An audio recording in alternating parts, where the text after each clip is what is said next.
Alors, cette table ronde, donc on a co-organisé avec Sarah, elle portait sur la thématique générale de l'économie politique de la protection sociale dans les Amériques durant la période du Covid. Et on s'est particulièrement interrogé durant cette table ronde, dans cette riche table ronde, sur 3 questions. Finalement, est-ce que toutes ces faiblesses qui ne datent pas d'aujourd'hui, mais qui sont plutôt un produit de l'histoire, dans l'élaboration d'un compromis social autour de la protection sociale dans ces États, peuvent expliquer la force, finalement, et les conséquences aujourd'hui que l'on observe du Covid-19 dans les Amériques. Deuxième point, très important, quel est le rôle finalement des programmes de politique sociale et notamment des programmes de transferts sociaux, alors qu'ils soient conditionnels ou inconditionnels, sur finalement l'élaboration d'un nouveau compromis social dans les Amériques. Voilà. Enfin, troisième question, et là c'est une question un peu plus de prospective ou de projection, c'est finalement quel sera le futur, en tout cas qu'est-ce qu'on peut imaginer comme futur pour les politiques sociales dans les Amériques, et effectivement tout en tenant compte de l'hétérogénéité finalement des compromis sociaux qui peuvent se tramer dans les États, que ce soit finalement du sud de Chili jusqu'au nord du Canada. Alors la première présentation qu'on a eue nous a été donnée par le professeur Daniel Bélan, de l'université McGill au Canada, qui a comparé la situation du Canada à celle des États-Unis durant la première année de la crise liée à la coronavirus, et qui a en fait constaté qu'au Canada, en matière de lutte contre la pauvreté, le gouvernement de Justin Trudeau en fait a pérennisé ou poursuivi des réformes qui avaient été engagées avant la crise du coronavirus à partir de l'année à peu près 2015. Et Daniel a bien montré que cela s'inscrivait dans une stratégie liée au parti de Justin Trudeau, liée à sa volonté naturellement de se maintenir au pouvoir, et que ça s'inscrit donc dans une stratégie politique qui avait été engagée avant la crise du coronavirus. Alors qu'aux États-Unis, la situation était assez différente. Le système de sécurité sociale américain est nettement plus faible qu'au Canada et que dans un certain nombre d'États d'Europe de l'Ouest, comme en France par exemple, et qu'il existe très peu de programmes fédéraux ou étatiques à destination des populations vulnérables pour des raisons historiques, politiques, qu'il a par ailleurs très bien expliquées, et qu'en fait, en mars 2020, quand la crise du coronavirus a débuté dans le monde entier aux États-Unis, il a fallu créer de toutes pièces un certain nombre de programmes pour venir en aide aux gens en situation de détresse et que cela s'inscrivait pas nécessairement dans la stratégie du Parti républicain ni dans la stratégie du président Trump à l'époque, alors que en 2020, suite à l'arrivée à la Maison-Blanche du président Biden et grâce au fait que les démocrates contrôlent les 2 chambres du Congrès, il a été possible d'engager un certain nombre de réformes plus volontaristes, plus agressives, on va dire, qui venaient combler des trous béants dans le système de sécurité sociale américain. Et donc cet exercice comparatif s'est avéré très enrichissant parce qu'il permet de mettre en évidence la manière dont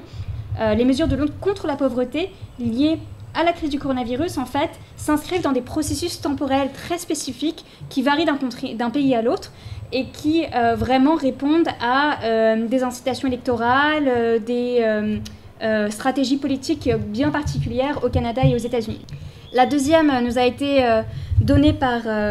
le professeur Marieli Lopez-Santana, qui enseigne à l'université George Mason aux États-Unis et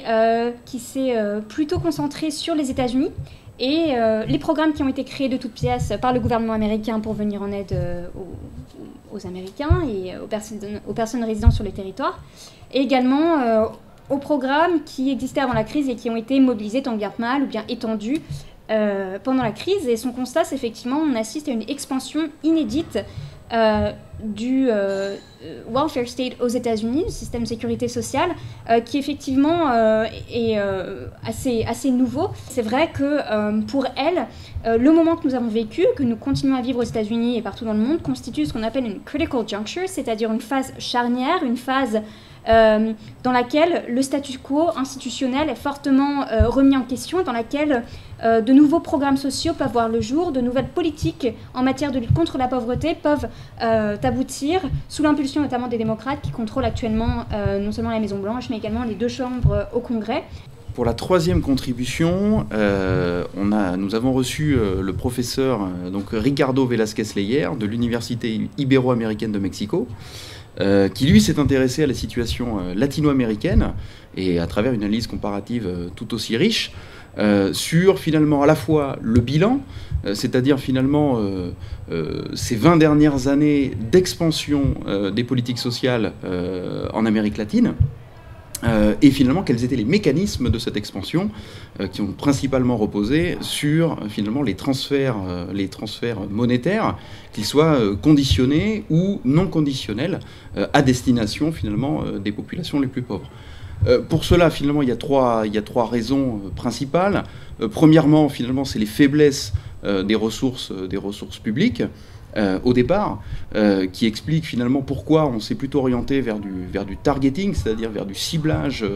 en faveur des populations les plus pauvres, celles qui étaient exclues d'un système de protection à la fois public, mais aussi du secteur privé beaucoup trop cher, mais aussi la facilité avec laquelle on a pu implémenter au niveau local, c'est-à-dire développer au niveau local, non pas un grand système national de protection sociale, mais finalement tout un ensemble de micro-programmes qui permettaient, en tout cas qui étaient envisagés comme tels, comme un filet de protection qui permettait aux gens de sortir de la vulnérabilité. Or, alors, plusieurs réussites à ça. Premièrement, eh bien, à la fois la stabilisation, voire même la réduction des inégalités, qui se notent en Amérique latine depuis les années 2008-2010, mais aussi pour combattre la pauvreté, où on a vu finalement des taux de pauvreté reculer de manière spectaculaire. Par contre, parce qu'ils se sont finalement structurés à la fois au niveau local de manière peu harmonisée, peu structurée,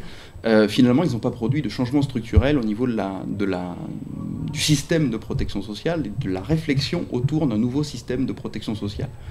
Arrive le Covid-19, et à ce moment-là, eh bien, on s'aperçoit de l'ensemble des faiblesses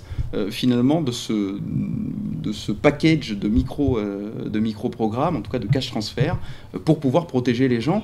vis-à-vis de chocs qui affectent l'ensemble des populations, qui affectent et surtout les populations les plus vulnérables, celles qui étaient concernées par le cash transfert, et qui se retrouvent effectivement à la fois démunies, plus infectées, et donc plus exposés aux risques sanitaires, et en même temps finalement à perdre leur emploi, ou alors à ne plus avoir assez de demandes, par exemple pour les travailleurs informels ou les street workers, à Mexico ou dans les grandes capitales latino-américaines. Donc finalement, eh bien, on s'est posé la question, grâce à Ricardo et sa présentation, de l'avenir de ces politiques sociales, l'avenir du cash transfert, mais aussi l'avenir finalement d'une transformation un peu plus radicale du cash transfert vers quelque chose de plus universel en termes de politique sociale et de couverture sociale dans les pays latino-américains. Alors, l'une des grandes conclusions, c'est effectivement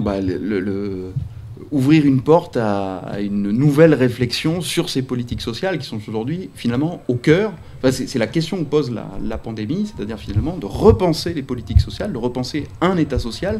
et finalement un compromis institutionnel, social, de protection pour finalement l'ensemble des populations. Alors effectivement, ce compromis, il ne peut pas être tout à fait internationalisé, il doit être nationalisé, ce que Daniel a très bien montré. C'est-à-dire qu'il doit être finalement construit, forgé, réfléchi, pensé et designé au niveau national. Mais en tout cas, c'est bien dans cette perspective-là qu'il faut s'inscrire.